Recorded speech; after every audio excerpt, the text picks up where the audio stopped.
On se dit souvent que pour réussir, tout est une question de compétences. Mais et si le véritable trésor, cette fameuse mine d'or qui peut vraiment transformer une carrière, se cachait en fait ailleurs?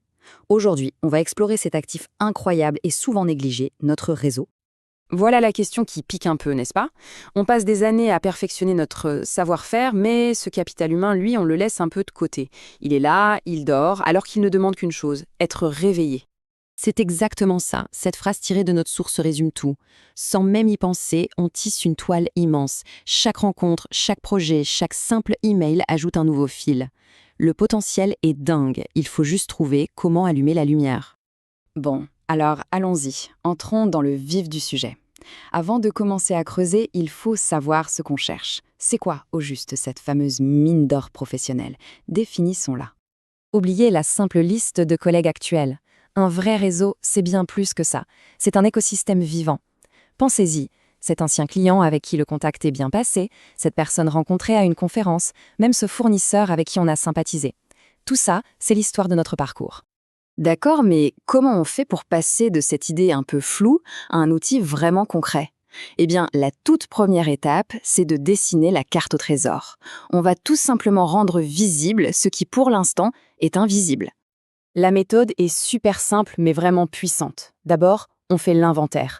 On liste absolument tout le monde, sans se poser de questions. Et ensuite, l'étape cruciale, on qualifie.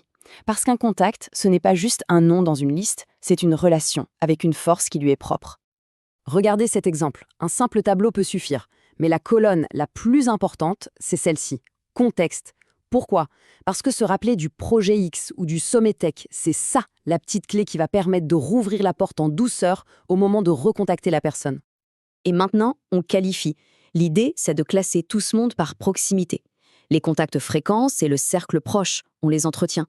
Les occasionnels, il va falloir peut-être les réactiver. En gros, cette carte de chaleur nous dit exactement où concentrer notre énergie pour avoir un maximum d'impact.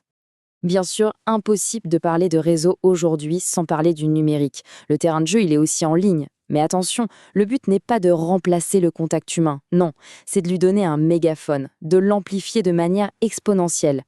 Et là, il faut bien comprendre que tous les réseaux ne se ressemblent pas. D'un côté, on a les plateformes comme LinkedIn. C'est le costume-cravate du net. Les codes sont très pro, c'est orienté business. De l'autre, des réseaux comme Facebook, beaucoup plus informels, mais qui peuvent être redoutablement efficaces pour construire une vraie communauté. Et pour bien visualiser la puissance de ces outils, jetez un œil à ces chiffres pour la France. Oui, Facebook domine en nombre, c'est clair. Mais LinkedIn, c'est 10 millions de profils. C'est une encyclopédie professionnelle gigantesque à portée de clic. C'est juste colossal. Mais attention, avoir un profil ne suffit pas. C'est un peu comme avoir un numéro de téléphone. Si on n'appelle jamais personne, il ne sert à rien. La clé, c'est d'être actif. D'être le phare dans la nuit, pas juste un bateau de plus dans le port. Des publications courtes, régulières, pertinentes. C'est ça qui maintient le lien vivant. Ok, la carte est dessinée, les outils sont là. Maintenant, il faut passer à l'action. Parce qu'un réseautage efficace, ce n'est pas de la chance ou de la magie. C'est une stratégie, une discipline. Ce plan d'action résume tout. Regardez bien. Tout commence par bloquer du temps dans son agenda. C'est la base, ce n'est pas négociable. Puis, on se fixe une petite cible, allez, disons 3 contacts par jour. Ensuite, on prépare son message et surtout, on pense à ce qu'on peut apporter en premier. Et enfin, on se fixe un but clair et on mesure les résultats pour s'améliorer. C'est un cycle vertueux. Et on arrive maintenant au cœur du sujet, au secret, au principe fondamental qui change absolument tout et qui transforme un simple contact en un véritable allié, la réciprocité. Voilà, c'est le moteur de tout. Le réseautage, ce n'est pas une liste de courses. Ce n'est pas « je veux, je veux, je veux ». C'est plutôt un compte en banque relationnel. On doit y déposer de l'aide, des conseils, des mises en relation, avant même d'espérer pouvoir y faire un retrait. C'est comme ça que la confiance se construit. Autrement dit, c'est une autoroute à double sens. Il faut penser donner et recevoir. Si quelqu'un ouvre son carnet d'adresses, il y a une attente, même implicite, qu'on soit prêt à faire la même chose en retour. C'est cet équilibre qui bâtit des relations vraiment solides sur le long terme. On termine donc là-dessus avec cette question à méditer. Ce réseau, est-ce une archive qui prend la poussière dans un coin ou bien un jardin qu'on cultive un peu chaque jour? Le transformer en un véritable atout, actif et mutuel, ce choix nous appartient.